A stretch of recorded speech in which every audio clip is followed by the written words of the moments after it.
Ya. Buenos días, chicos. Vamos a empezar el día de hoy. La clase está programada más o menos hasta las 6 de la tarde, ¿no? Va a haber un intermedio para poder ir a almorzar nuestros sagrados alimentos. Como les dije, soy el doctor Oscar Malpartida Tabucci, infectólogo actualmente del Hospital de Niños San Borja. Y empezamos con la clase de hoy, que es infectología 1 y 2. Listo. Bueno, el primer tema es VIH, ¿no? Lo importante del VIH es porque es una enfermedad que tiene un impacto global. Es una enfermedad que prácticamente le dio forma a la infectología e inmunología moderna después de que se descubrió, ¿no? Prácticamente todos los conocimientos modernos y el impulso que ha tenido la infectología moderna y la inmunología moderna ha sido gracias a la aparición del VIH, ¿no? Siguiente. Algunas particularidades sobre el virus del VIH.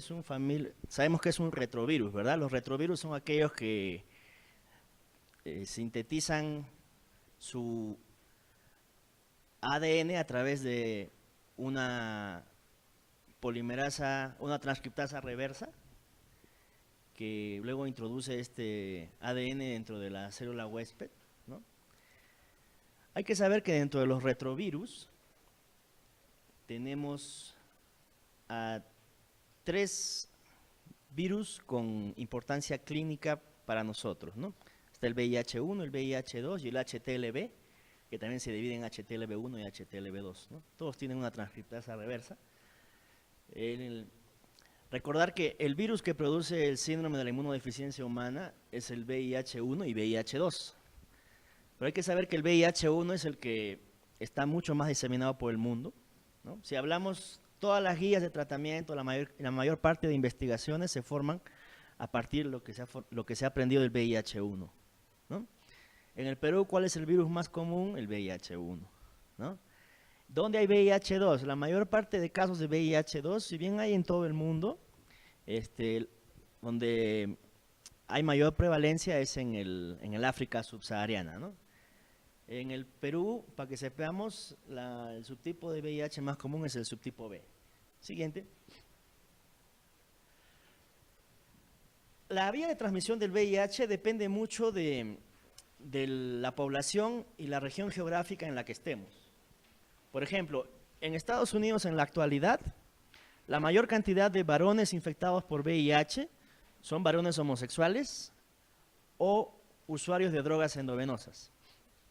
Y la mayor cantidad de mujeres han sido transmitidas por sus parejas estables o son usuarias de drogas, pero siempre en el hemisferio norte, en países desarrollados, la mayor cantidad de infectados son varones.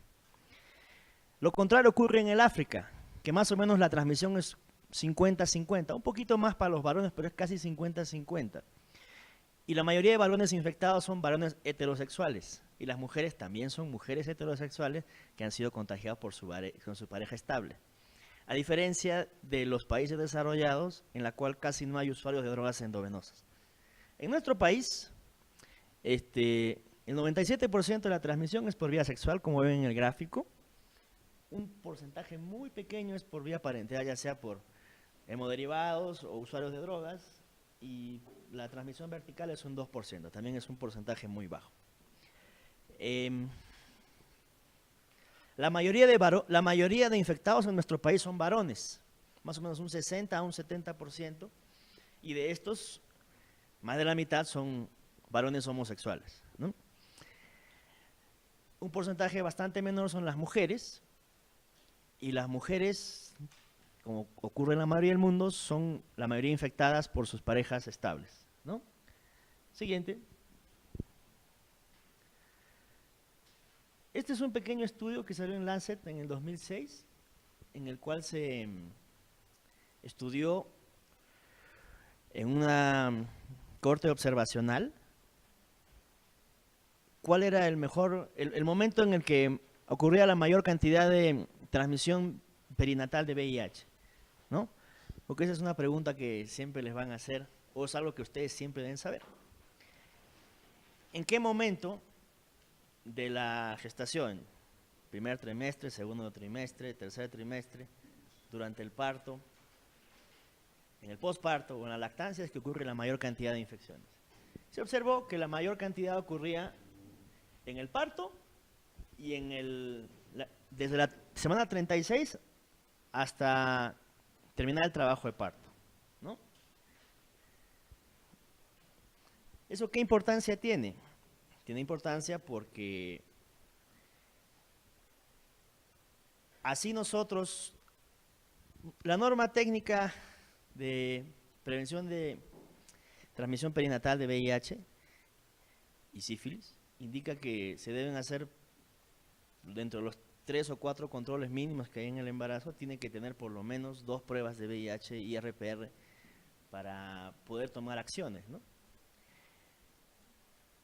¿Qué pasa si te llega una gestante ya en trabajo de parto?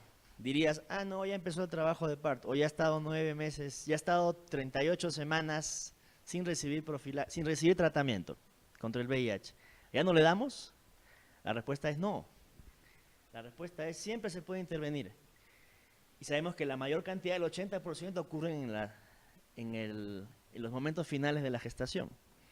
Por eso es que aún así te ven una mujer sin controles, o no tengas en ese momento el estatus de VIH, tú deberías dar profilaxis a la madre y al niño, ¿no? Para disminuir la transmisión perinatal de VIH. ¿Todo claro ahí? ¿Sí? El estándar internacional es que la madre y el niño reciban targa, ¿no? Cuando no se puede, cuando no disponemos de targa para el niño puede recibir solo sidobudina, ¿no? Siguiente. Bueno, el ciclo de vida del VIH es interesante. El virus entra o los viriones entran al torrente sanguíneo y tiene tropismo por 2 células, por los macrófagos de sus diferentes formas, ¿no? Porque los macrófagos saben que cambian de nombre de acuerdo al órgano en el que estén, y el linfocito T principalmente. El linfocito T CD4 positivo, que es la célula más importante en lo que es el sistema inmune adaptativo, ¿no? El VIH, a través del receptor GP120, se une al receptor CD4 y además hay correceptores como el CXR4 y el CXR5 que hacen más estable la unión. Luego ocurre el proceso que es la fusión viral, ¿no? El virus introduce su material genético dentro del citoplasma del linfocito o del macrófago. Luego el material genético del virus es convertido a ADN a través de la transcriptasa reversa, ¿sí? Este ADN del virus se integra al genoma de la célula blanco y ahí comienza a transcribirse su ARN, que luego se convierte en proteínas usando nuestra maquinaria de síntesis de proteínas. Estas proteínas se ensamblan, ¿no? Y algunas de estas son clivadas a través de la enzima proteasa, que también es un blanco terapéutico. Van a conocer los inhibidores de proteasa. Y después de esto se ensamblan y son expulsados e infectan nuevas células, ¿no? Ese es el ciclo de replicación del VIH, sucintamente. Siguiente. Esta es más o menos la historia natural de la infección por VIH y la respuesta en cuanto a anticuerpos que nuestro cuerpo desarrolla de acuerdo al tiempo según el momento de la infección. Esto es para que sepamos qué tipo de prueba tenemos que solicitar en nuestros pacientes, ¿no? Hay que saber que cada vez tenemos pruebas más precisas, más sensibles, más específicas y cada vez detectan el virus de manera más precoz, ¿no? Digamos que nos infectamos un día 0. Si hablamos, ¿cuál es el método de detección de cualquier elemento del virus, ¿cuál es el método más precoz? La respuesta es la detección de ácidos nucleicos, ¿no? Que lo podemos hacer por un PCR. Entonces, la detección de ARN en el plasma, a partir de los 10 días ya puede salir positiva tu muestra, ¿no? Eso sí lo queremos hacer a través de detección de ácidos nucleicos. Pero si lo queremos hacer, detectar un antígeno que tiene el virión del VIH, es el antígeno P24, ya a las 2 semanas podemos tener una muestra positiva, ¿no? Y se va haciendo más positiva a la vez que pasa el tiempo. Luego comienzan a aparecer los anticuerpos, que en general aparecen a partir de la 3ª semana, ¿no? Ese es los famosos ELISA, las famosas reacciones antígeno-anticuerpo o quimioluminiscencias, ¿no? Entonces aquí pueden salir varias preguntas, ¿no? Y te preguntan, ¿cuál es el método de detección más precoz para hacer diagnóstico de VIH? Te ponen quimioluminiscencia, detección de ácidos nucleicos, o te ponen antígeno P24. ¿Qué pondrían ustedes?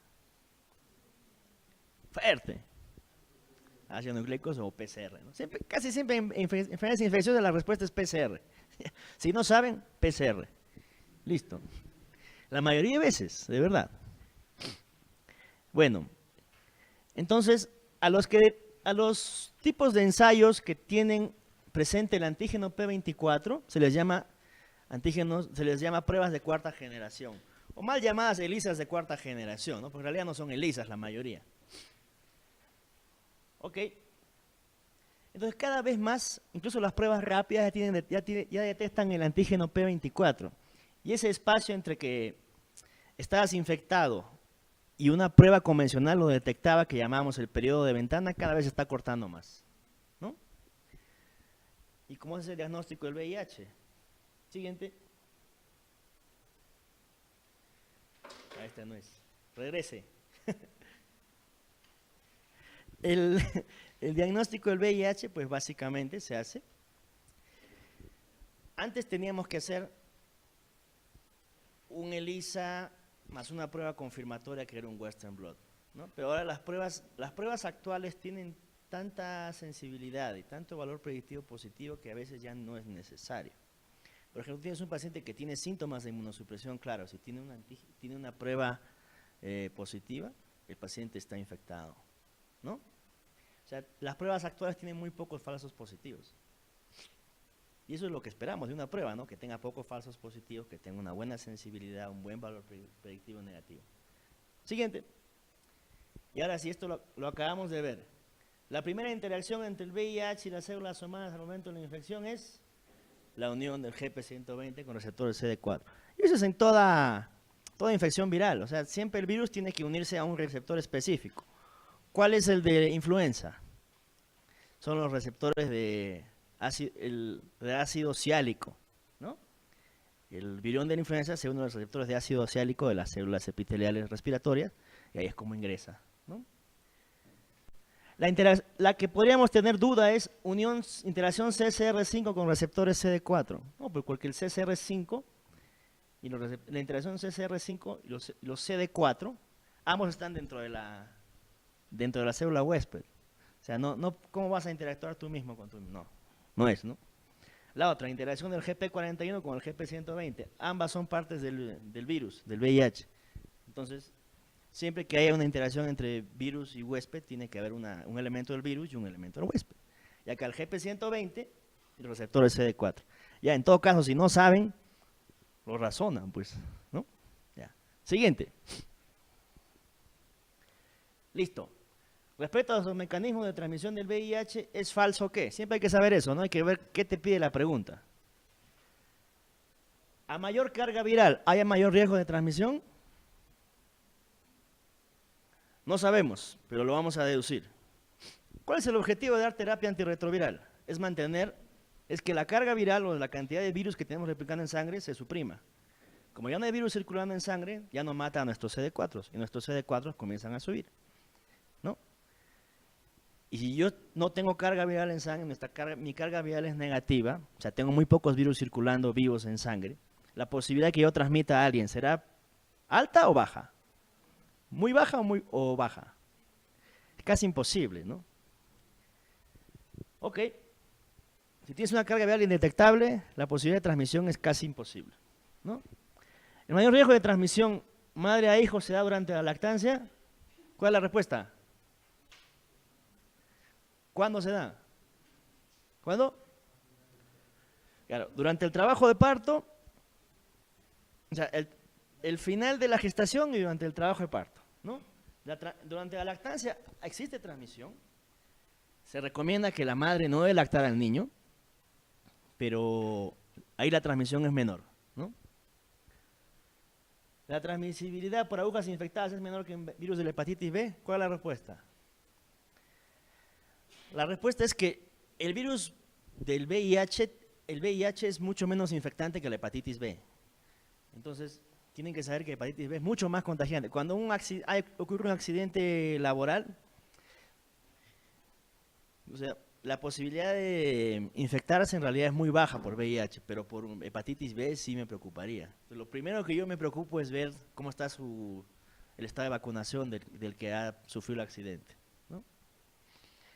Este es papaya. En ausencia de terapia antirretroviral, lo mismo de arriba. Riesgo de transmisión es mayor, claro pues, sin terapia más transmites. Por eso que una medida de salud pública para prevenir el VIH es también tratar a los pacientes infectados, porque así disminuye la cadena de transmisión. La mayoría de recién nacidos de madres infectadas nacen sin la infección. ¿Qué dicen? La respuesta es sí. Aún sin tratamiento, la mayoría de niños no van a ser infectados, ¿no? Con tratamiento se reduce a menos del 5%, ¿ya? O sea, es bajísimo. O sea, mucho menos que el 5%, menos del 1%, ¿no? Es por eso que la transmisión perinatal de VIH puede ser erradicada del mundo, ¿no? Es un objetivo que podemos lograr. Hay países en la región que ya lo han logrado. Siguiente. Consideramos un método adecuado para monitorizar la eficacia del tratamiento antirretroviral. Sabemos que existe, puedes pedirle CD4 a tu paciente, recuento de CD4 y CD8 y puedes pedirle la carga viral, ¿no? Pero el método que más te interesa, el parámetro que más te interesa para saber que si tu terapia está yendo bien, es la detección de ARN en plasma, ¿no? O la carga viral. ¿Sí? ¿Por qué? Porque primero necesitamos que la carga viral desaparezca para que los CD4 empiecen a subir, ¿no? La mayoría de pacientes eso es lo que ocurre. Pulverizas la carga viral, pulverizas al virus y comienza a subir el CD4. Pero hay un subgrupo de pacientes, nosotros sabemos que los linfocitos T tienen clonas, ¿no? Son distintas clonas. Van perdiendo unas subpoblaciones de linfocitos. Llega un momento que por más, empieza muy tarde la terapia antirretroviral. Entonces llega un momento que por más que le empieces el mejor esquema antirretroviral, ya no recuperan sus linfocitos, o sea, ya no llegan a subir por encima de 200, por encima de 500. Pero lo importante es mantener el virus suprimido, ¿no? Entonces, acá el pitfall con la que se pueden confundir es, no, CD4, no. Lo más importante es tener en VIH la carga viral suprimida, ¿no? Ok, siguiente. Ya. Ahora pasamos a las infecciones oportunistas y enfermedades definitorias de SIDA. Siguiente. Esta anótenla en su cabeza nada más. ¿Cuál no es condición definitoria de SIDA? Siguiente. Lo tienen ahí ustedes, así que ya. Habíamos hablado algo de esto. Esta es la historia natural del VIH. En el lado derecho tenemos el recuento de linfocitos TCD4 y en el lado izquierdo de rojo tenemos las copias de ARN viral o la cantidad de virus circulando en plasma, ¿no? En el eje de las abscisas, o sea, abajo, tenemos el tiempo, ¿no? ¿Qué es lo que pasa típicamente, que debería pasar típicamente en una infección por VIH? Nos infectamos el día de hoy. En un pequeño porcentaje de personas van a tener el llamado síndrome retroviral agudo, ¿no?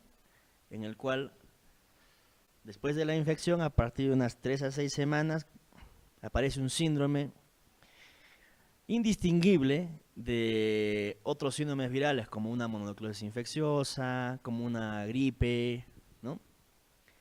En el cual, en esta infección aguda, la carga viral, la replicación viral se va al cielo y los CD4 se van al piso, ¿no? Y nuestro sistema inmunológico parcialmente controla esa infección, nos recuperamos y el paciente comienza a recuperar otra vez sus CD4, ¿no? Y la carga viral, como parcialmente nuestro sistema inmune había controlado el virus, comienza a disminuir. Si es que no hemos diagnosticado la enfermedad hasta ese momento, sabemos que la enfermedad por VIH puede permanecer asintomática por años, ¿no? Entonces, a partir de los 5 a 10 años, dependiendo de qué tan bien se ha cuidado ese paciente, comienzan a aparecer síntomas generales: pérdida de peso, malestar general, artritis, uveitis, diarrea crónica, y de ahí, cuando el CD4 comienza a caer mucho más por debajo de 500, ¿no? Y comienzan a aparecer las enfermedades oportunistas. Le da una tuberculosis al paciente, lo atendemos, le damos su antituberculoso, pero no le pedimos ni VIH, y ya comienza, cuando nos damos cuenta, lo damos de alta, a los 5 años ya aparece con un linfoma en el cerebro, ¿no? Esa es la evolución natural de la enfermedad sin tratamiento. ¿Sí? Tenemos una infección primaria o infección o síndrome retroviral agudo, o infección retroviral agudo, que no siempre se presenta, recuerden, que no siempre se presenta, ¿ya? El síndrome retroviral agudo es indistinguible de otros síndromes mononucleósicos, ¿no? Entonces, dentro de sus diferenciales, ¿qué tienen que tener? Mononucleosis infecciosa, toxoplasmosis aguda, tuberculosis ganglionar, infecciones respiratorias agudas como influenza, infección por parvovirus, etcétera, ¿no? Luego tenemos un periodo de latencia clínica, el paciente está asintomático. Luego tenemos un periodo en el que ya comienzan a aparecer síntomas generales, primero y luego enfermedades ya enfermedades asociadas a la inmunosupresión severa, que pueden ser infecciones oportunistas o cánceres asociados al SIDA, como el linfoma, el cáncer de cuello uterino invasivo y el sarcoma de Kaposi, ¿no? Siguiente.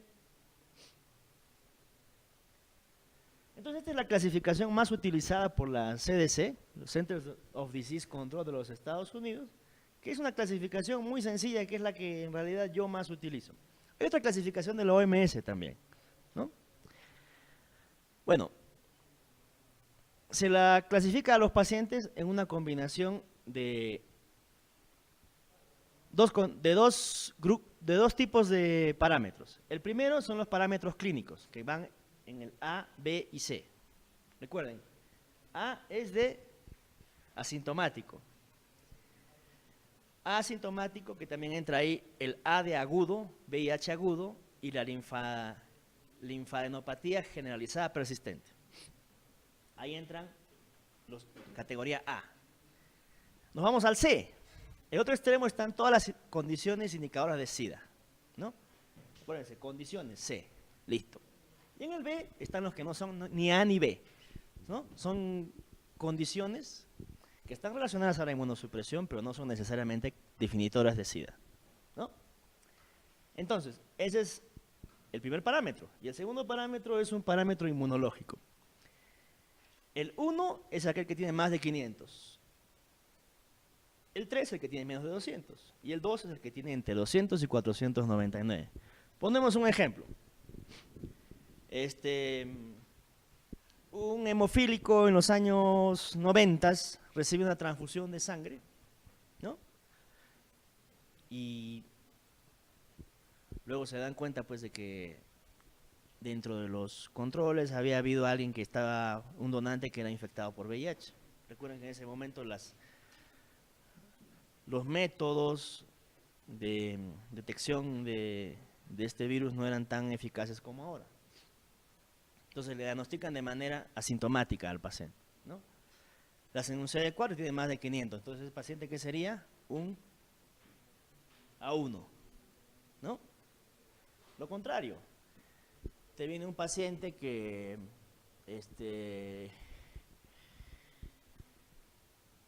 viene a la emergencia, que está completamente consumido, tiene muget oral, tiene una tuberculosis multisistémica, le hace su CD4, tiene 20 células. Ese sería un C3, ¿no? Luego, un paciente que ha tenido una neumonía severa por una bacteria, su CD4 está en 350, sería un B2, ¿no? Lo que tienen que saber esta clasificación es que no es que regresas, o sea, tu clasificación llega a lo peor que estuviste. Volvemos al caso del C3, el señor que estaba con TBs multisistémica, CD4 en 20 células, le tratamos su tuberculosis, le tratamos su VIH y resulta que su CD4 ahora subió a 1000, ¿no? Y lo volvemos a ver después de un año y está todo gordito, con su índice de masa corporal en 26, ¿no? Bien nutrido. Volvería a ser un A1, ya no. Ese paciente se queda como C3, ¿no? Es a lo más lejos que llegó. ¿Está bien? Siguiente. Entonces, ¿de dónde viene la pregunta? ¿Por qué les he puesto esto lo he puesto a propósito? ¿Por qué he puesto esta lista de condiciones que casi ni se lee? Porque tienen que saber que estas son condiciones asociadas al SIDA y tienen que leer bien los acápites de aclaraciones. Porque no es lo mismo haber tenido septicemia por salmonela una vez que tener septicemia por salmonela recurrente, ¿no? Que eso es bastante común en los pacientes con VIH en países en desarrollo. Esa es una condición definitoria de SIDA, ¿no? Por ejemplo, que te da histoplasmosis aguda. En Estados Unidos o en zonas endémicas de histoplasmosis, a cualquiera le puede dar histoplasmosis, porque te da histoplasmosis y tienes VIH, ¿ya es una condición definitoria de SIDA? No, solo las formas diseminadas o extrapulmonares, ¿no? Lo que sí tienen que saber, algunas cosas puntuales, ¿no? Criptococosis es condición definitoria de SIDA. Extrapulmonar, porque la más común es pulmonar, ¿no? Infecciones por citomegalovirus, las coccidias, infecciones crónicas por coccidias, los linfomas, el cáncer invasor de cervix, sarcoma de Kaposi epidémico y las infecciones por Mycobacterium tuberculosis, ¿no? El Mycobacterium tuberculosis no importa el CD4, no importa el sitio de la tuberculosis, es una condición definitoria de SIDA. ¿Ok? Esto lo dejo porque tienen que leerlo, tienen que saberlo. Siguiente. Entonces, ¿cuál de las condiciones no se considera definitoria de SIDA? Cáncer invasivo de cuello uterino, ¿qué dijimos? Fuerte, ¿sí? Sí. Toxoplasmosis encefálica. Si yo le digo retinitis por toxoplasma, ¿eso no es? La respuesta es no, porque es la causa más común de uveitis posterior en países en desarrollo, ¿no? ¿Cuántos de acá no hemos tenido uveitis por toxoplasma, uveitis posterior por toxoplasma? Ya. Neumonía por neumocitis girovesi, ¿sí o no? Sí, o sea, eso te da cuando el CD4 está menos de 200. Sarcoma de Kaposi epidémico. Sí. ¿Cuál es la diferencia con el sarcoma de Kaposi endémico? Recuerden que todas estas infecciones, el neumocitis carineo girovesi, el sarcoma de Kaposi, la toxoplasmosis, ha existido antes de que exista el VIH, ¿no? Solo que cuando apareció el VIH comenzamos a ver estas infecciones o condiciones o tumores que no veíamos comúnmente en la población. El sarcoma de Kaposi apareció de manera epidémica. Se vio en varones homosexuales en Estados Unidos y comenzaron a ver un montón de casos de sarcoma de Kaposi que normalmente se veían rarísimamente. Se veía en población muy anciana, pacientes adultos o niños con cáncer, ¿no? Por ejemplo, la neumonía por neumocitis girovesi se descubrió después de la Segunda Guerra Mundial en niños desnutridos en Europa. Pero se hizo epidémica cuando apareció el VIH, ¿no? Siguiente. Vamos a un casito. ¿Quién se anima a discutirlo? A ver, es un varón de 25 años. HSH son las siglas aceptadas para hombres que tienen sexo con hombres, que acude por 3 semanas de disnea progresiva, tos escasa y fiebre. Tiene un DHL en 800 unidades por litro, una quimioluminiscencia para VIH positiva, ¿no? Tiene un CD4 en 20. Además, en boca tiene muget oral y hay hipoxemia, ¿no? La presión pasada sí que no está en 59 milímetros de mercurio. ¿Cuál sería su diagnóstico probable? Equivoquémonos, ya yo voy a decir la primera. Para mí es influenza. Doctor, ¿qué opina usted? Fuerte.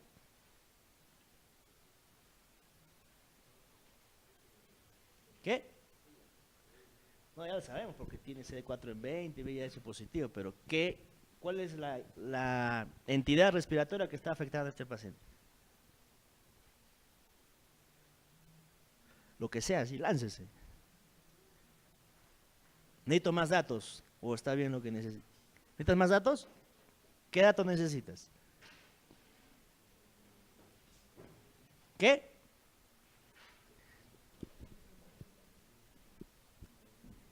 ¿Qué de qué cosa? Ya, puede ser una neumonía, ya está bien, pero recuerda que neumonía es un término más que nada anatomopatológico, ¿no? Porque puede ser neumonía infecciosa y no infecciosa. Hay neumonías no infecciosas, claro. Una neumonía química, ¿no? Ya, debería ser una neumonía infecciosa, ¿no? Pero, ¿por cuál? ¿Qué agentes? Virus, bacterias, parásitos, hongos. Muy bien. ¿Qué hongo podría ser en este paciente?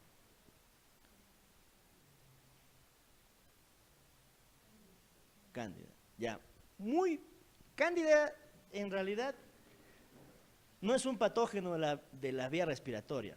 O sea, si tú ves cándida en el pulmón, generalmente es porque hay cándida en sangre y ha hecho émbolos, ha hecho una diseminación hematógena del pulmón, ¿no? Algo parecido con lo que ocurre con la endocarditis, ¿no? Es otra lección. Se encuentran cándida en una muestra respiratoria en un paciente, normalmente dice, hemos encontrado cándida, le vamos a dar fluconazol o anfotericina. La respuesta es no, porque cándida no es un patógeno de la vía respiratoria, es un colonizante. Ya, pero es una buena posibilidad. Ya, cándida inmunosuprimido. Otra. TBC, ya. Está bien. Tos, disnea progresiva. Definitivamente debería estar en nuestros diferenciales. Pero tuberculosis no produce tanta hipoxemia, ¿no? Y tos escasa. Ahora, que puede tener un paciente en VIH, nosotros tenemos el paradigma que es un paciente, una enfermedad, ¿no? Es una enfermedad que explique todo. Pero recuerden que en los pacientes inmunocomprometidos, en los muy pequeños, o sea, en los recién nacidos o lactantes menores, o adultos mayores, puede que tengan 2 o 3 enfermedades a la vez, ¿no? Si un paciente con VIH con CD4 menos de 20 puede tener neumocistosis, neumocitis carini, puede tener tuberculosis a la vez, puede tener a la vez neumonitis por citomegalovirus, ¿no? Entonces ahí se hace un poco más difícil el diagnóstico. Ya, perfecto. Entonces, ¿alguien dice el diagnóstico más probable? Ya, pasamos. Siguiente, ya está. Todos estos son casos reales, ¿eh? Esta es la tomografía pulmonar en la que vemos vidrio deslustrado bilateral, y casos reales que yo he visto, o sea, no son tampoco del libro, ¿no? Lo que vemos es esto que se ve el vidrio deslustrado, ¿no? En lo que tú vas a ver la diferencia, que estos espacios alveolares se ven como un poco más opacos comparados con otros que están bien negritos, ¿no? Lo normal es esto, que esté negrito como el aire que está afuera. Entonces eso es vidrio deslustrado o un patrón reticular bilateral simétrico, ¿no? ¿Y qué son estos huequitos? ¿Son cavernas? La respuesta es no, porque la pared es muy delgada. La caverna tiene un grosor de por lo menos 3 a 5 milímetros. Es una pared delgadita, menos de 1 milímetro. Son bulas.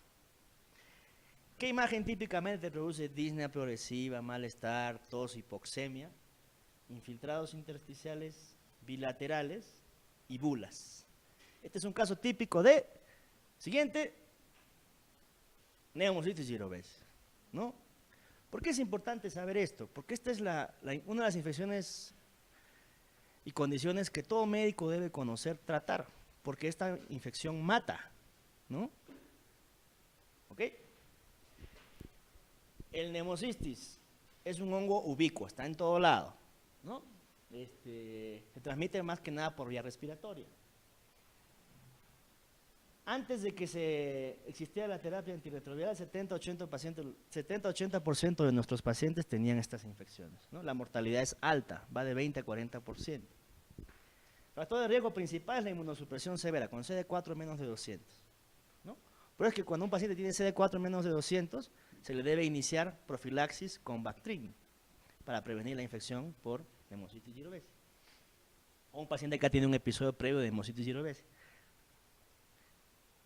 Recuerden que no solo hay neumonía por Pneumocystis jirovecii en los pacientes con VIH. Cada vez tenemos más pacientes que utilizan inmunosupresores, tenemos trasplantados de órganos sólidos, hematológicos, pacientes con tratamiento inmunosupresor por otros cánceres, ¿no? O por enfermedades inflamatorias. Por ejemplo, los pacientes con lupus, nefritis lúpica, AR, etcétera, etcétera, enfermedad de Crohn. Pénfigos, que usan corticoides a altas dosis, ¿no? Otro factor de riesgo en los pacientes que no tienen VIH son los que usan corticoides a altas dosis, los que usan prednisona más de 20 miligramos por más de 2 semanas, ellos están en riesgo de desarrollar neumonía por Pneumocystis jirovecii.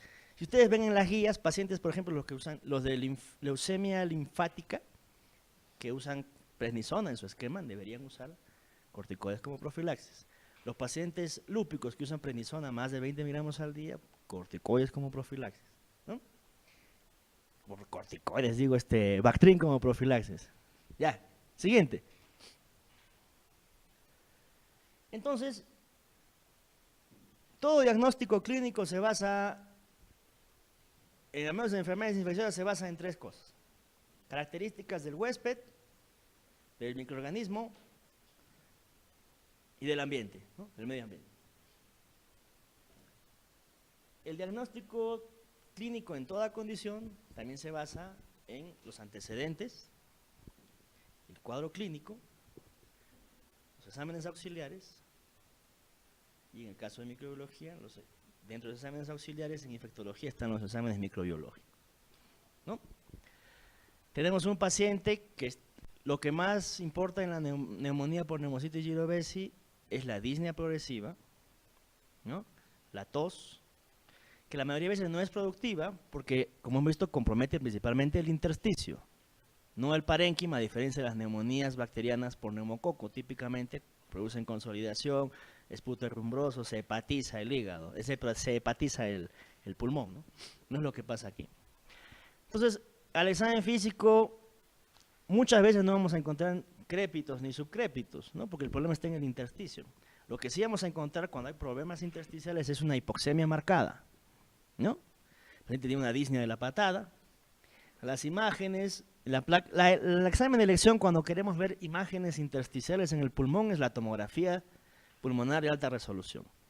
Pero una placa de tórax nos puede ayudar mucho en un contexto de emergencia, ¿no? En el que vas a ver un patrón más que nada reticular, que son las rayitas, y micronodular, que son los puntitos, bilaterales y simétricos, ¿no?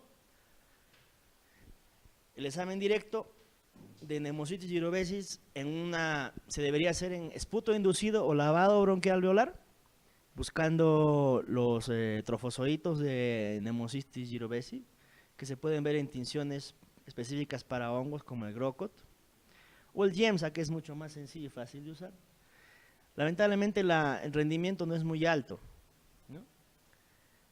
El gold estándar es el PCR en lavado bronquial alveolar, ¿no?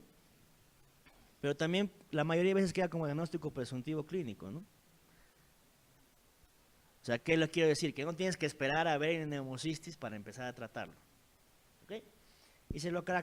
Y de acuerdo, para el manejo se lo categoriza en 2 categorías, en leves y moderados a severos.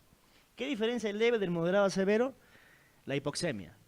El moderado a severo es aquel que tiene un gradiente alveolo arterial de oxígeno más de 35 milímetros de mercurio o una oxemia menos de 70 milímetros de mercurio, ¿no? Siguiente. ¿Y por qué tiene importancia esa clasificación? Porque los que son leves van a utilizar solo Bactrim, ¿no? Que es de 15 a 20 miligramos en cada 8 horas, ¿no? Que puede ser vía oral o endovenoso, por 21 días. A diferencia de los moderados severos que usan la misma dosis, pero además utilizan corticoides. ¿Por qué? Porque van a decir, pero ¿por qué si el factor de riesgo son los corticoides, le vas a poner corticoides a este tipo?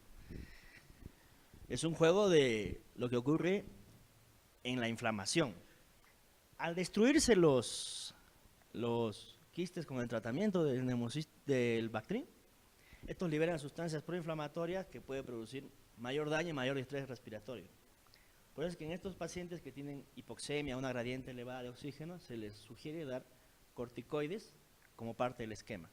Solo que a diferencia de los corticoides que uno da para inmunosuprimir o en dosis antiinflamatorias, empezamos con dosis altas, ¿no? Que son 40 miligramos cada 12 y vamos bajando hasta 20 miligramos al día, ¿no? O sea, vamos quitando los corticoides. ¿Está bien?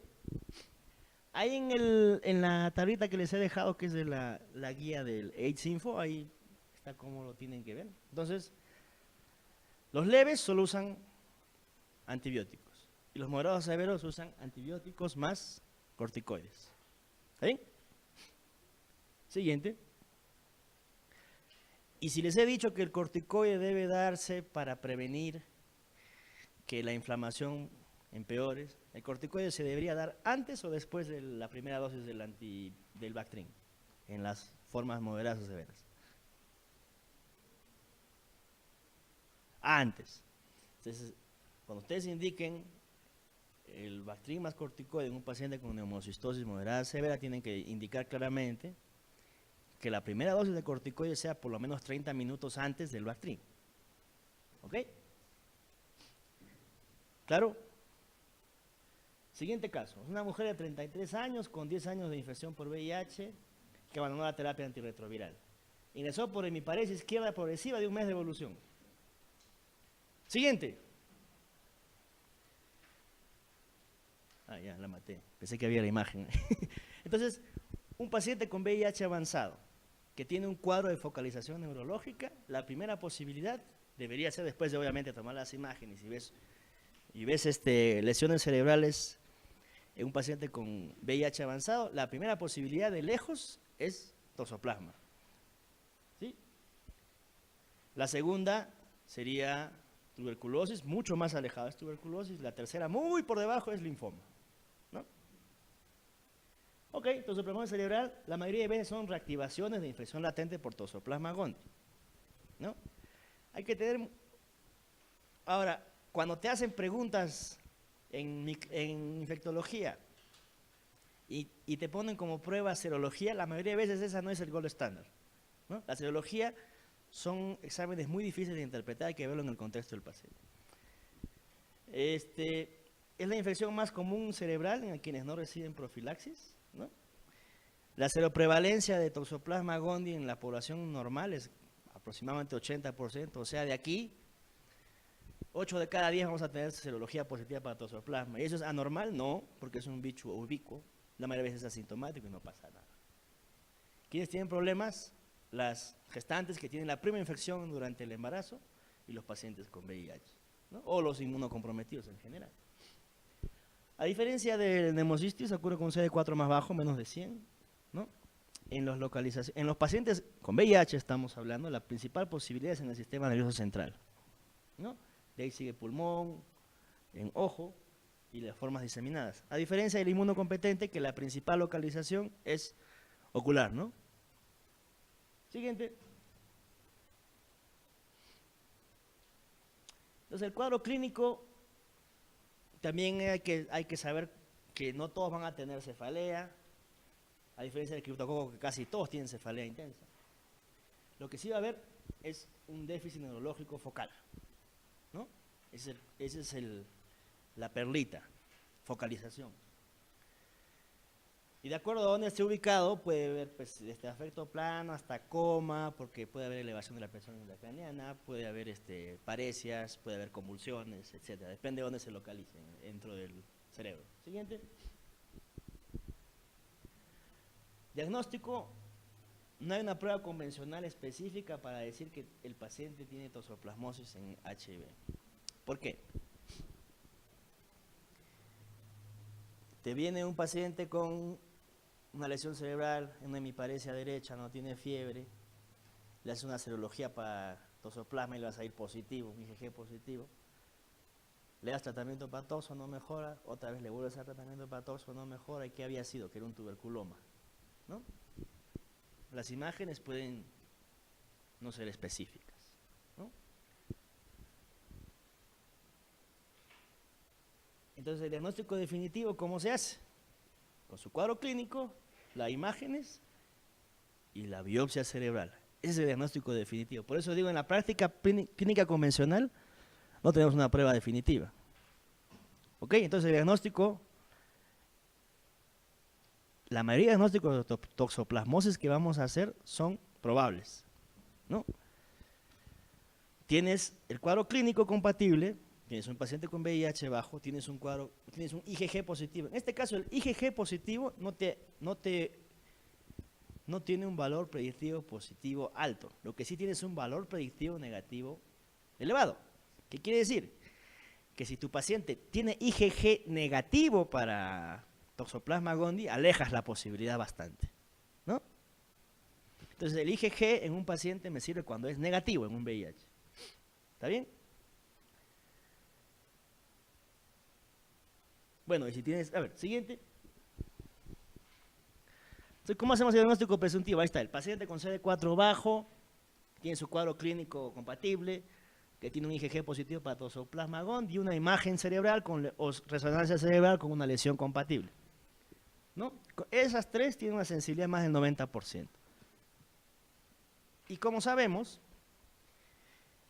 dependiendo de en qué medio estés,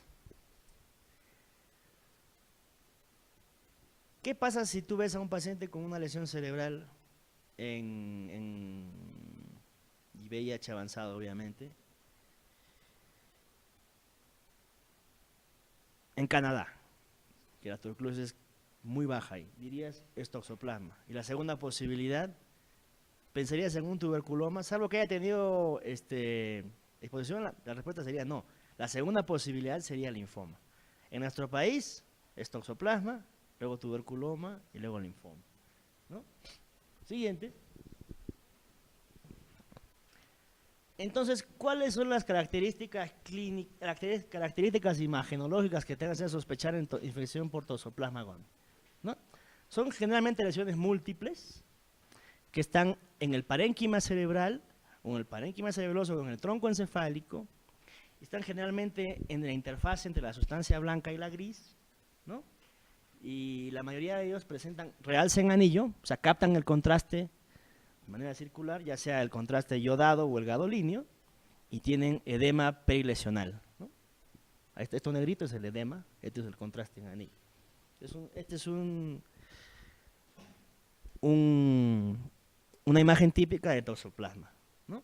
Ahora, ¿que tuberculosis puede hacer lo mismo? Claro que sí, generalmente son únicas. ¿Que un linfoma puede hacer lo mismo? Claro que sí, pero generalmente son más grandes. ¿Que una endocarditis bacteriana con émbolos sépticos puede hacer lo mismo? Claro que sí, ¿no? Siguiente. El tratamiento de lesión es sulfadiazina pirimetamina más leucovorina por 6 semanas.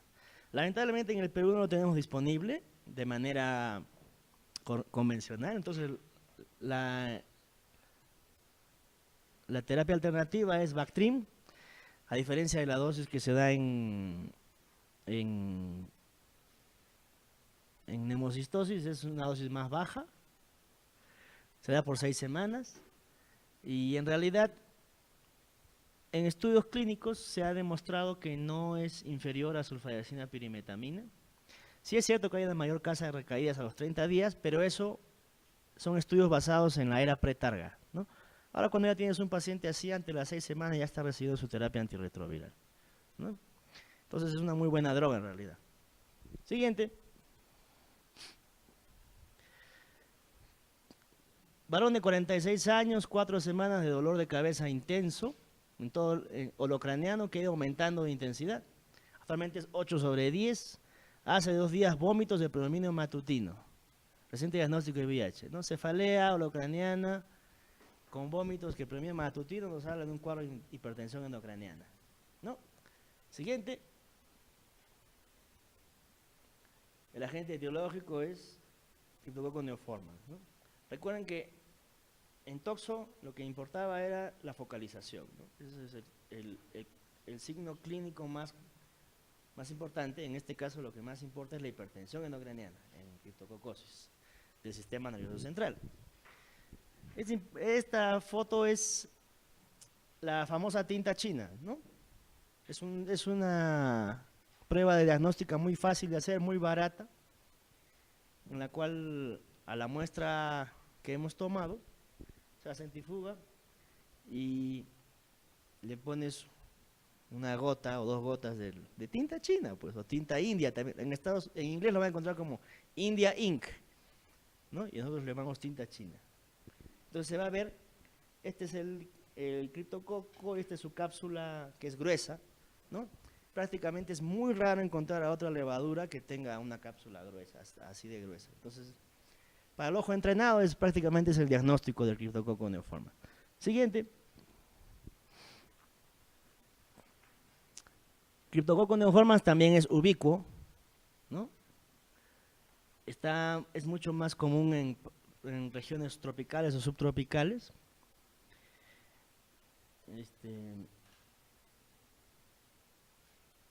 Es interesante saber que criptococosis, si bien es mucho más común en los pacientes con VIH o inmunosuprimidos, también les puede dar los inmunocompetentes, ¿no? O sea, hay personas aparentemente sanas, aparentemente inmunocompetentes, que les puede dar criptococosis, ¿no? Y esos casos en realidad hemos visto bastante, ¿no? Y imagino que ustedes también van a ver. Da con el CD4 también cuando está bien bajo, CD4 menos de 100. La vía de transmisión principal es por vía respiratoria, ¿no? Principalmente entra por pulmón, crea una neumonía, un foco neumónico ahí o un pequeño nódulo y luego se va al sistema nervioso central, se disemina, tiene un tropismo especial por el sistema nervioso central. Siguiente. Con el cuadro clínico, pues como les dije, es lentamente progresivo.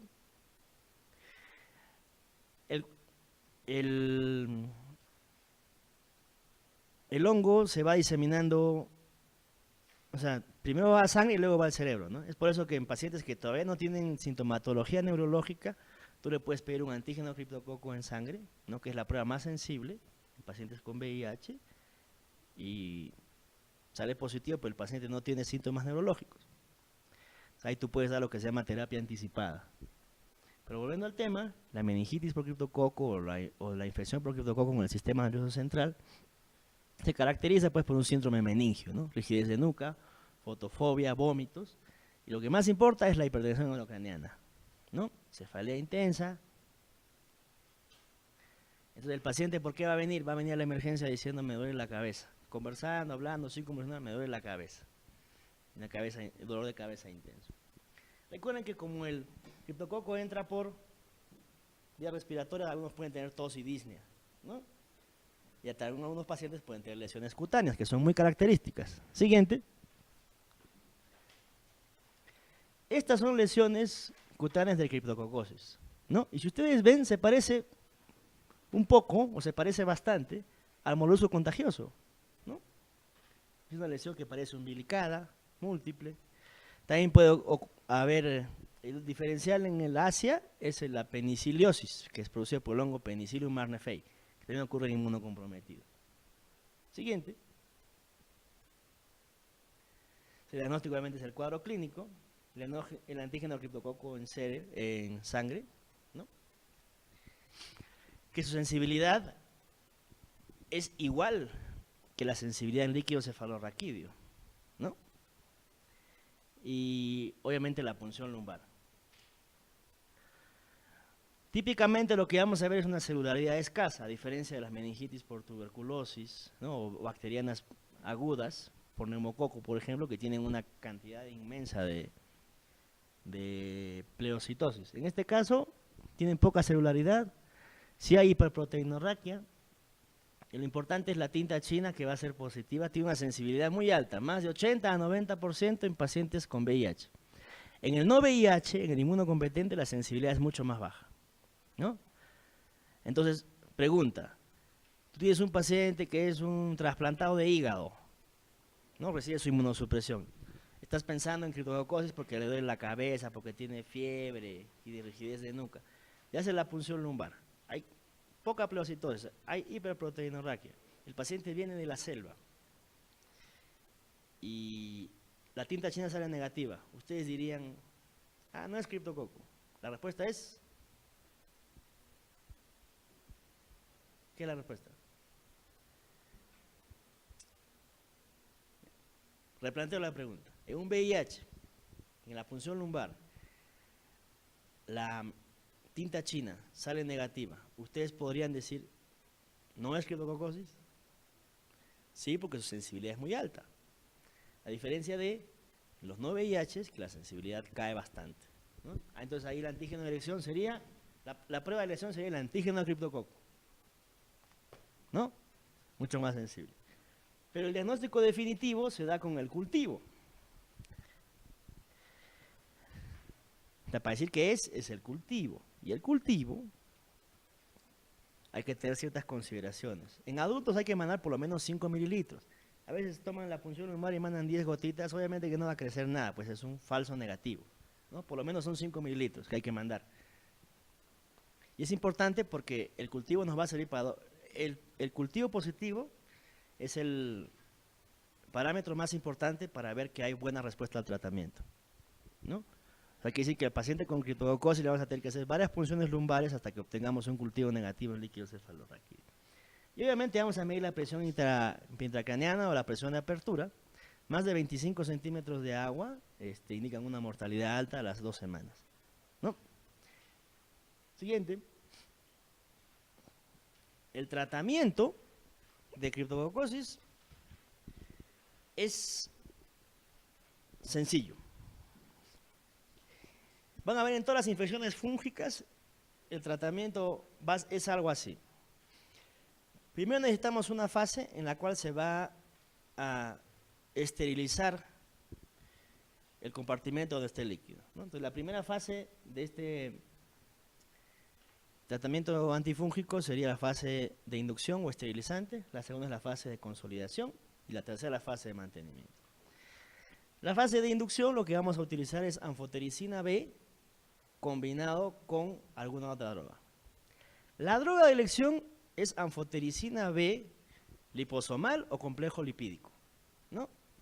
Si es que no tenemos, pues por el costo, que en la mayoría de lugares no tenemos anfotericina B en sus formulaciones lipídicas, lo que usamos la anfotericina B de oxicolato, ¿no?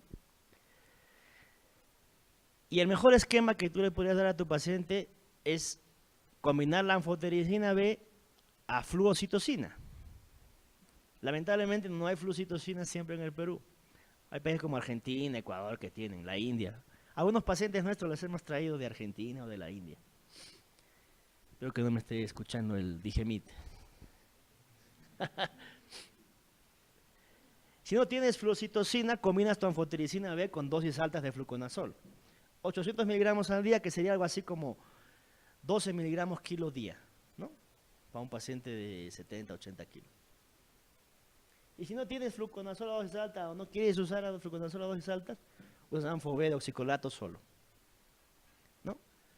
Por lo menos son 2 semanas la fase de inducción hasta que tú hayas esterilizado el líquido cefalorraquídeo. O sea, has hecho 2 o 3 punciones lumbares y el cultivo ya es negativo, vas a la fase de consolidación, que es mínimo 8 semanas. Si empezaste con fluconazol en la inducción con 800, pasas a la fase de consolidación con 800. Si es que empezaste sin fluconazol, la fase de consolidación sería 400 miligramos al día, ¿no? Y luego de eso pasa a la fase de mantenimiento, que va a recibir fluconazol 200 miligramos al día por un año hasta que le hayas iniciado terapia antirretroviral, ¿no? Y hasta que tengas un CD4 mayor de 100. ¿Está bien? La llamada profilaxis secundaria. Siguiente. No olviden, la punción lumbar en criptococosis es terapéutica. O sea, no solo hay que dar el antifúngico, sino la punción lumbar nos va a ayudar para controlar la presión endocraniana. Los pacientes a veces tienen presión de apertura de 50, 60, a veces se te va todo el catéter y comienza a chorrear el líquido para afuera. Entonces lo que hay que hacer es evacuar líquido.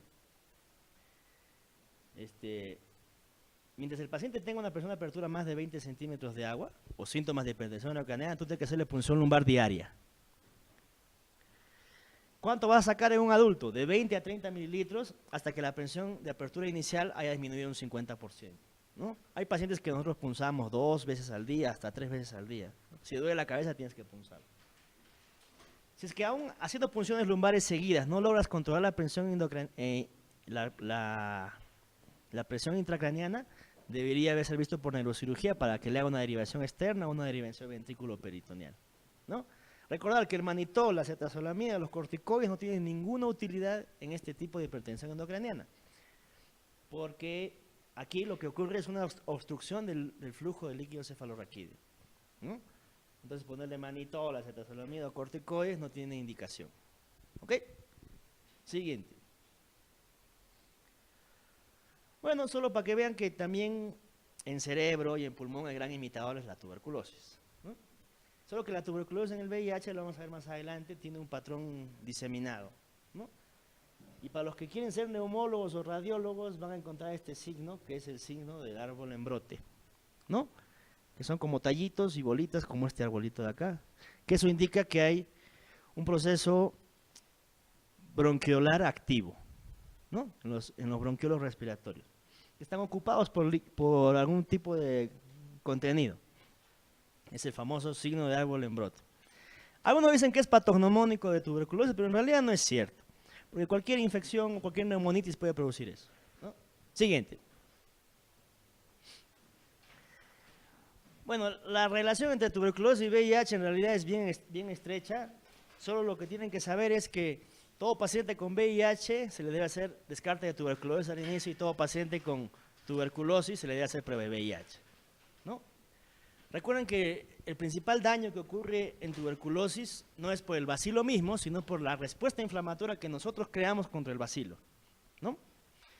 Entonces, esos granulomas, esa destrucción es por nuestra respuesta inmunológica, esa inflamación crónica que nosotros creamos.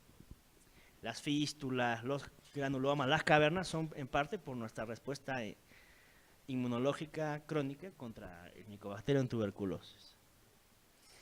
Entonces, si el paciente tiene un CD4 alto, es decir, relativamente inmunocompetente, su cuadro clínico va a ser muy parecido al paciente sin VIH, ¿no? Los que tienen CD4 bajos tienen mayor posibilidad de hacer tuberculosis diseminadas, de tener menor cantidad de tuberculosis con baciloscopía positiva, ¿no? ¿Y por qué no va a haber baciloscopía positiva? Fácil, porque si no hay sistema inmune que reconozca y que inflame y que haga hueco, entonces ¿de dónde vamos a obtener el BK? Porque las cavernas, generalmente la baciloscopía se hace positiva cuando se forma una caverna, una lesión que daña el bronquio, que daña el parénquima y tiene comunicación con el bronquio, ¿no? Entonces un buen porcentaje de pacientes con VIH avanzado tienen baciloscopía negativa, ¿no? Ok, siguiente. Bueno, lo bonito del VIH es que, bueno, no creo que bonita sea la palabra, lo interesante, para los que les gusta la clínica, es que el compromiso de los pacientes abarca todos los órganos del sistema, ¿no? Entonces, en la lengua lo que van a ver candidiasis oral o van a ver esta lesión premaligna por Epstein-Barr virus, que es la leucoplaquia oral vellosa, ¿no? A diferencia de la leucoplasia oral, la cándida orofaringia, cuando tú pasas un hisopo o un material, una laminilla, se desprende esta placa y queda un fondo eritematoso. En cambio, la leucoplaquia oral villosa no se desprende. Siguiente. Es muy común que los pacientes con VIH vengan con disfagia. La principal causa obviamente es la candidiasis esofágica. La segunda es la esofagitis herpética por herpes simplex. Y la tercera por citomegalovirus, la cuarta kaposi, ¿no? Lo ideal sería, si viene un paciente con VIH avanzado y tiene disfagia, hacer una endoscopía para luego dar el tratamiento para candidiasis esofágica, que la dosis es un poco más alta que en los pacientes que se tiene candidiasis orofaringe. Pero también es válido, cuando no tienes un endoscopio disponible o tu probabilidad es muy alta, de darle tratamiento empírico y esperas unos días. Si es que mejora bastante, entonces haces el diagnóstico de manera probable, ¿no?, de candidiasis esofágica. Si no mejora, obviamente, ya tienes que ir a endoscopía, porque si no mejora esa disfagia, lo más probable es que sea una esofagitis herpética o un sarcoma de Kaposi o alguna otra lesión, ¿no? Hemos tenido úlceras esofágicas. Y recuerden que el paciente con VIH no solo va a tener pues infecciones o problemas relacionados a la inmunosupresión, también puede tener su hernia del hiato, su reflujo gastroesofágico, puede tener una úlcera esofágica, etc., ¿no? Es importante también que sepan que pacientes pueden tener al inicio, se ve solo candidiasis esofágica, la tratan, mejora, pero sigue el paciente con disfagia. ¿Qué es lo que pasa? Que debajo de estas plaquitas blanquecinas había una esofagitis herpética, ¿no? Puede haber más de 2 o 3 enfermedades a la vez. Siguiente. Ya creo que este es el último caso. Ya este es mujer de 38 años, VIH 5 años, abandonó la terapia varias veces, no toma mala adherencia, mal control virológico, 3 semanas de pérdida de la agudeza visual en un ojo derecho y miodesopsias, ¿no?, que son manchas en la visión o flotantes, y el CD4 está en 20 células por milímetro cúbico. ¿Dónde ubicaría la lesión topográficamente de este paciente? ¿En dónde está? ¿En el cerebro o en el ojo? ¿Dónde? Acá hay un signo, un síntoma que te diferencia si es del ojo o del globo ocular o es del cerebro. Porque pérdida de visión de un solo ojo puede ser la corteza occipital o puede ser el globo ocular derecho, ¿no? Pero las miodesopsias o los flotantes te indican que esto viene del globo ocular, ¿no? En una paciente con VIH avanzado, CD4 muy bajo, la principal posibilidad debería ser citomegalovirus. Siguiente. Entonces estas son la imagen típica en el fondo de ojo de citomegalovirus. Y en realidad las imágenes aquí sí son patognomónicas, ¿no? Alguien que sepa ver bien retinitis por citomegalovirus, la imagen es típica. A uno le dicen imágenes en pizza o hemorragias en astilla, ¿no? ¿Ven esto de acá? Hemorragias en astilla en CMV. Típico de CMV en VIH. Siguiente. La retinitis por citomegalovirus es la complicación ocular más severa en el VIH.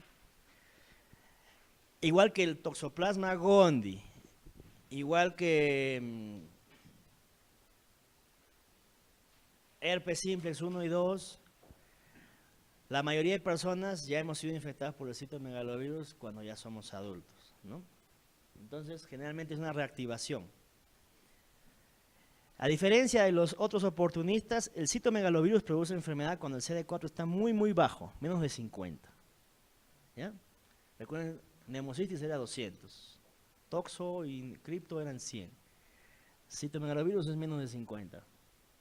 Obviamente que la terapia antirretroviral protege, y la retinitis por citomegalovirus se va a manifestar cuando el paciente presenta dificultad, pérdida de la agudeza visual o disminución de los campos visuales, presenta escotomas, flotantes o miodesopsias, ¿no? Y la principal complicación es que hay un desprendimiento de retina, ¿no?, que el paciente puede tener comprometida su visión para siempre. Siguiente. Recuerden que los diferenciales que tienen compromiso de la cámara posterior del ojo son toxoplasma, ¿no? Que es la principal causa en el países en desarrollo de uveitis posterior. Luego viene el compromiso ocular por tuberculosis, que generalmente se da en formas diseminadas de tuberculosis. Tienen un paciente con tuberculosis miliar y le haces un fondo de ojo, es probable que encuentres los tubérculos coroideos en el fondo de ojo, ¿no? Siguiente. El citomegalovirus, si bien su principal complicación es la retinitis, no olvidar que puede producir compromiso en otros órganos. Después de la retinitis, lo que le sigue es la esofagitis por citomegalovirus. Y de ahí le sigue la colitis.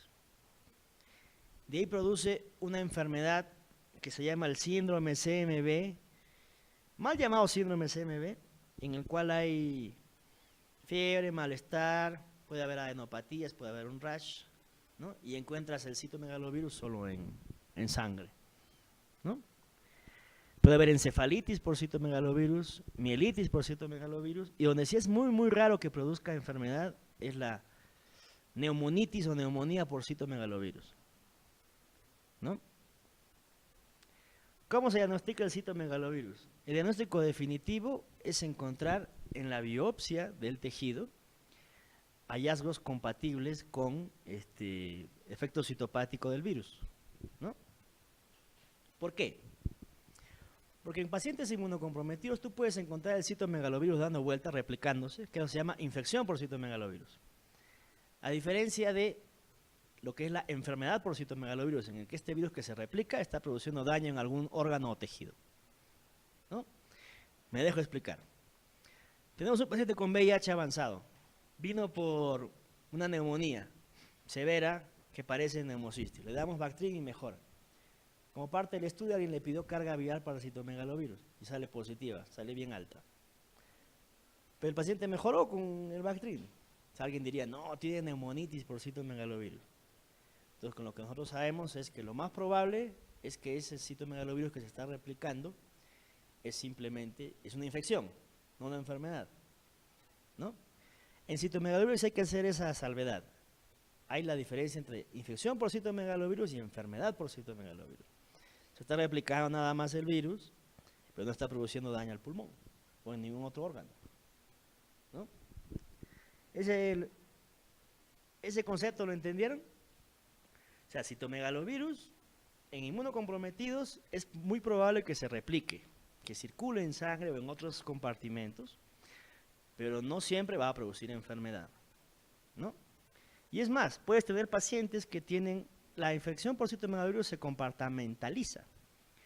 Puede que tengas una lesión típica de retinitis por citomegalovirus, pero la carga viral en sangre es negativa. Puede que tengas una lesión demostrada por biopsia en esófago, que te dice que hay enfermedad por citomegalovirus, una esofagitis por citomegalovirus, pero la carga viral es negativa, ¿no? Hay que saber interpretar los exámenes auxiliares y cuándo pedirlo. Siguiente. Ahora, no solo la carga viral para citomegalovirus es la forma de diagnosticar en sangre, también tenemos la detección del antígeno P65. La ventaja de la carga viral versus el antígeno P65 es que nos va a decir si está replicándose activamente y nos va a servir para monitorizar la terapia, ¿no? Por ejemplo, tenía positivo, eran 6 logaritmos y ahora está en 2 logaritmos, ha mejorado, ¿no? En cambio, la antigenemia P65 es semi-cuantitativa, no nos sirve para monitorizar la terapia. No nos sirve tanto, mejor dicho. Bueno, el tratamiento para las infecciones o enfermedades por citomegalovirus, la droga de elección, tenemos 2. Tenemos el ganciclovir y el valganciclovir, ¿no? La diferencia entre uno y otro es que el valganciclovir se da por vía oral y el ganciclovir se da por vía endovenosa. En infecciones severas o hasta poder controlar la viremia, o cuando no estás seguro de que tu absorción gastrointestinal va a ser buena, empiezas con ganciclovir, ¿no? Y luego cuando ya tolera la vía oral o vas a controlar la enfermedad, los pasas a vía oral. Recuerden que la mayoría de antivirales son antimetabolitos, entonces los efectos adversos son citopenias, anemia, En el caso de ganciclovir y valganciclovir puede haber falla renal, ¿no? Y son específicos para citomegalovirus. Ambas son prodrogas. ¿Qué quiere decir? Que necesitan ser fosforiladas para que tengan su actividad sobre el sitio activo, ¿no? Y cuando hay casos de falla al tratamiento, en enfermedad por citomegalovirus, fallan a ganciclovir o a valganciclovir, la terapia de segunda línea es el Foscarnet, ¿no? El Foscarnet ya no es una prodroga, sino es ya es la droga activa, se administra, y el principal mecanismo de resistencia al ganciclovir o al valganciclovir son mutaciones en la fosforilación de bases nitrogenadas. Entonces, el Foscarnet bypassea ese mecanismo de resistencia, ¿no? Solo que el problema del Foscarnet es su nefrotoxicidad, y que es bastante. El costo, y otro es la eficiencia, que es mucho menos eficaz que ganciclovir y valganciclovir. Ok, siguiente. La diarrea crónica en el VIH. Recuerden que la causa de diarreas en un paciente con VIH pueden ser varias. Puede ser por microorganismos oportunistas, puede ser por enfermedades inflamatorias crónicas primarias, ya sea el Crohn, o cualquier otra enfermedad que le pueda dar inmunocompetente. Y la tercera sería el VIH mismo. El VIH también, recuerden que el intestino delgado es una región que tiene una gran cantidad de tejido linfoide, y el VIH tiene tropismo por el tejido linfoide. Entonces, el mismo VIH solo puede producir una enteritis, ¿no? O una enteropatía asociada al VIH, ¿no? Entonces, ¿cómo hacemos? Tenemos un paciente con diarrea crónica. Hacemos el estudio como todo paciente. Le pedimos su coprocultivo, le pedimos parasitológico, y le pedimos búsqueda de Clostridium difficile. Lamentablemente, en nuestro país no tenemos buenas pruebas en los hospitales para diagnosticar Clostridium difficile, pero Clostridium difficile es una causa muy importante de diarrea en el hospital, es muy común, ¿no? Pero también existe en la comunidad. No tenemos datos en el Perú, pero los países desarrollados tienen un montón de Clostridium difficile en la comunidad. Y los VIH tienen mucho mayor riesgo de desarrollar Clostridium difficile en la comunidad. Si con esto llegamos a un diagnóstico, tratamos. Si no hay diagnóstico y no hay sospecha de colitis, le hacemos una endoscopía alta. Si encontramos un diagnóstico, por ejemplo, encontramos citomegalovirus, o encontramos alguna otra cosa, encontramos Crohn, tratamos. Si hay sospecha de colitis, hacemos colonoscopia y biopsia y damos un diagnóstico y tratamos. Si es que no encontramos nada por los métodos convencionales, un diagnóstico de exclusión es la enteropatía asociada al VIH. ¿Y cómo se trata eso? Con targa, ¿no? Con targa. Otra cosa que quiero que se lleven: pacientes inmunocomprometidos que pueden tener muchas etiologías para un posible problema. Al final hay que llegar a los métodos definitivos, necesitamos diagnósticos definitivos, ¿no? Por ejemplo, un adulto inmunocompetente que se va y come su ceviche y le da su diarrea aguda ¿le vas a hacer endoscopía o colonoscopía? No. Lo hidratas y listo. Un par de días va a estar bien. Si hay mucho compromiso, le puedes dar una quinolona o acitromicina, ¿no? Y debería mejorar. En cambio, en el VIH, si es que no encuentras una causa, al final terminan en biopsia. Y así debería ser en cualquier paciente inmunocomprometido. Siguiente.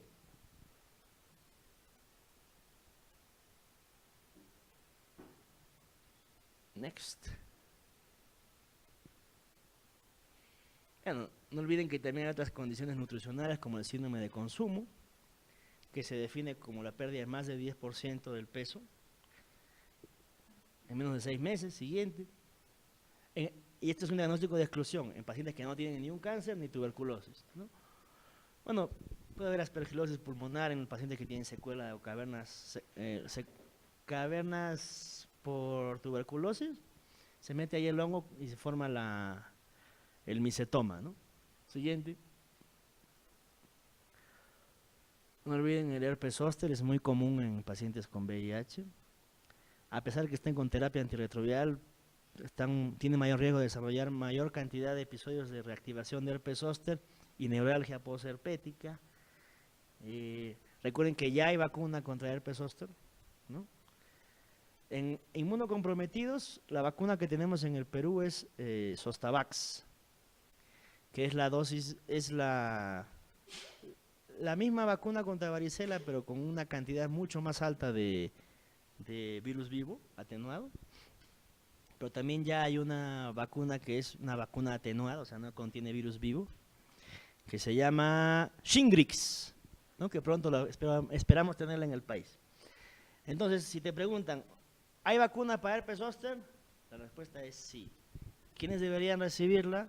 Los adultos mayores, por encima de 60 años, especialmente los que hayan ya tenido un episodio de herpes zóster, porque disminuye las recurrencias, disminuye la neuralgia posherpética. Pero en un inmunocomprometido, ¿colocarían vacuna para herpes zóster? La respuesta es no. A menos esta vacuna, que tiene una gran cantidad de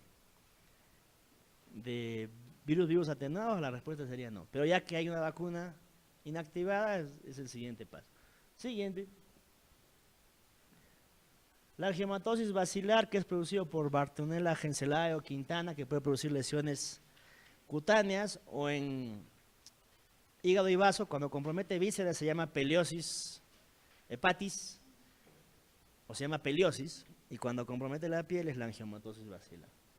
En realidad es rara, ¿no? Pero es un diferencial con Kaposi. Siguiente. Molusco contagioso. A diferencia de los inmunocompetentes, que molusco contagioso, ¿quién no ha tenido molusco contagioso? No sé, quizás ni cuenta se han dado. Se autolimita. En los pacientes inmunocomprometidos el molusco contagioso es mucho mayor cantidad de lesiones, que realmente comprometen cara, genitales y región perianal, ¿no? Siguiente.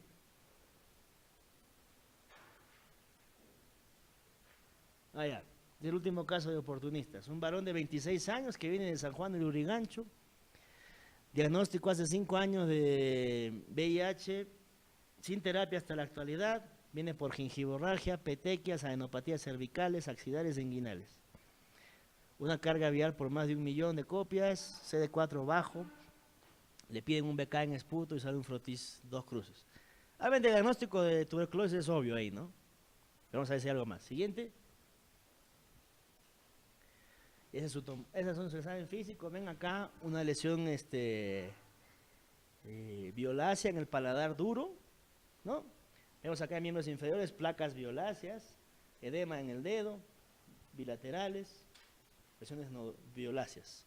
¿Cuál sería su diagnóstico más probable, doctores? Lesiones violáceas en un paciente con VIH avanzado que compromete boca. Y es mucho más común en pacientes que son HSH. La respuesta sería la siguiente. Siguiente. En la tomografía pues que hay adenopatías cervicales. En la biopsia que sale, sarcoma de Kaposi, ¿no? Siguiente. Lesiones nodulares violáceas en piel, debería ser Kaposi hasta demostrar lo contrario en un paciente con VIH. Siguiente. Eso es en lengua, ¿no? Todo infiltrado. Siguiente. Regresamos un poco a Kaposi.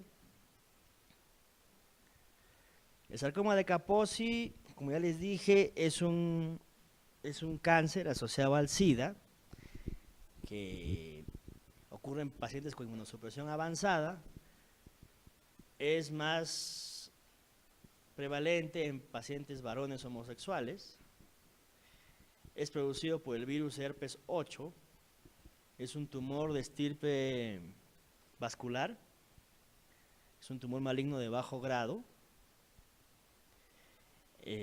Básicamente se lo divide en dos, en los cutáneos y en los viscerales. ¿Cuáles son viscerales? Todos los que no son cutáneos. ¿Y cómo dices que es visceral? Si el paciente tiene compromiso en paladar, ya es visceral. Obviamente si en las imágenes o en la endoscopía ves que compromete el hígado, vaso, esófago, estómago, es visceral. Si ves que compromete el pulmón, es visceral. El tratamiento en los sarcomas de Kaposi cutáneos es más que nada terapia antirretroviral. Solo con targa mejoran. Algunas excepciones, cuando hay muchas lesiones, más de 50, podrías dar terapia sistémica, ¿no? Con quimioterapia. O si hay mucho edema en miembros inferiores, que habla de obstrucción linfática, puedes usar radioterapia, ¿no? Pero el eje de la terapia es, el eje de tratamiento del Kaposi es el targa. Y en los Kaposis viscerales, el tratamiento es targa más quimioterapia sistémica, ¿no? Siguiente. Linfomas con VIH. Recuerden que los pacientes con VIH tienen un riesgo mucho más alto de desarrollar linfomas, especialmente de células B. Aún así, con tratamiento, reconstituidos inmunológicamente, tienen un riesgo mucho más alto que la población general de desarrollar linfomas. Entonces, hay dos tipos de pacientes con VIH que desarrollan linfomas. Los pacientes que tienen un sistema inmune deficiente, o sea, CD4 muy bajo, carga viral volando. Y está otro grupo, que son los pacientes que tienen terapia antirretroviral por muchos años, tienen el CD4 muy alto, la carga viral suprimida por décadas y aparece el linfoma. Entonces hay otro dato que tienen que saber, que la terapia antirretroviral, es cierto, cambia la historia natural del VIH, pero no te libra por completo de los efectos de la infección. El paciente con VIH, por más que tenga una buena terapia antirretroviral y un buen estilo de vida, tiene mayor riesgo cardiovascular, mayor riesgo de desarrollar cánceres no asociados al SIDA, mayor riesgo de desarrollar linfomas, etc. Y el tratamiento, bueno, es el tratamiento de los linfomas, de células B, ¿no? Siguiente. Bueno, no olviden la profilaxis. En nuestro país, Bactrim, una tableta al día o interdiario, los pacientes que tienen CD4 menos de 200, o que ya hayan tenido un episodio de neumocistosis o que tengan cándida oral. A todo paciente que se diagnostica de VIH, la OMS actualmente recomienda darles profilaxis con isoniazida. Así tengan PPD positivo o PPD negativo. El tratamiento es 6 semanas. De 6 meses. ¿Ok?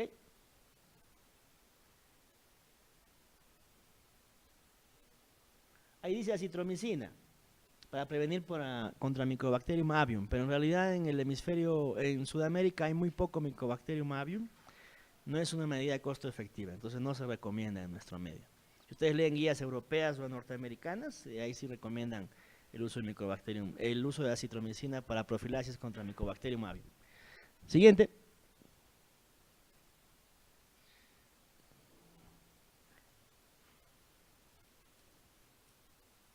Allá. La pregunta es, ¿qué sospecha en un paciente con SIDA que presentó rash eritematopapular?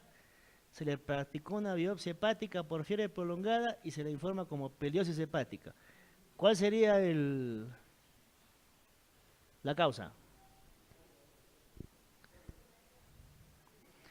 Intoxicación por... Está facilísima. Ya está, en la pregunta está la respuesta. Angiomatosis vascular, muy bien. Siguiente. Ahí está la respuesta. Muchas veces la pregunta te da la respuesta. Dice, un drogadicto por VIH, cuadro subagudo de debilidad, parestesias, apatía con demencia progresiva, LCR normal, hay atrofia cortical difusa con dilatación ventricular, diagnóstico más probable. Acá lo hacemos por descarte. ¿Hay focalización aquí? ¿O hay masas focales en la imagen? ¿Sí o no? No. Entonces no es toxo. Tuberculosis. La tuberculosis en el sistema nervioso central tiene o la meningitis tuberculosa o los tuberculomas, ¿no? Hay signos meningios aquí. En el líquido cefalorraquídeo, ¿hay signos de meningitis?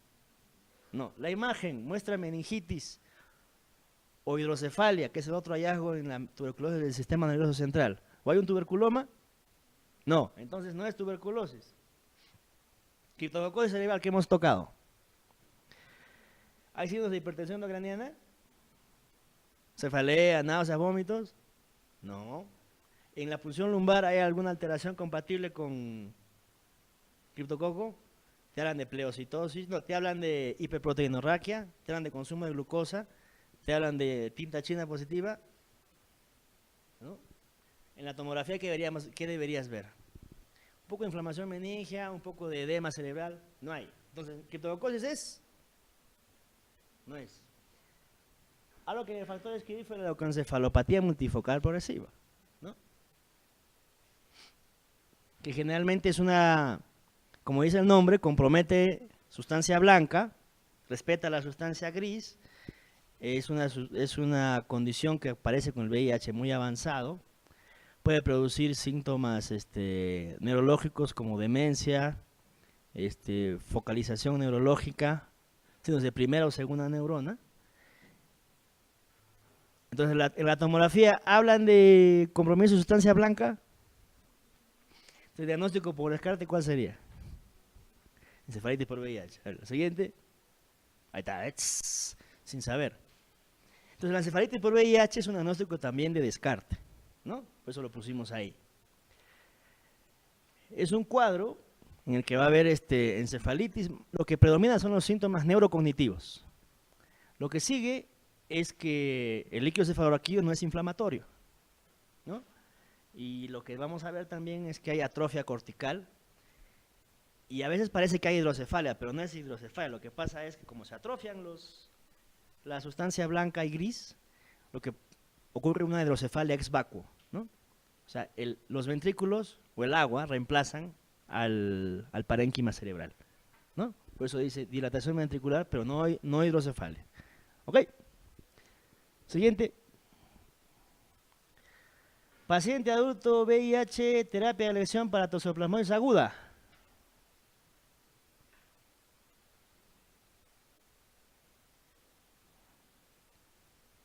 ¿Cuál era? Sulfadiazida pirimetamina. La sulfadoxina pirimetamina es el Fancidar, ¿no? Para malaria. Sulfadiazida pirimetamina. Siguiente. Ya está.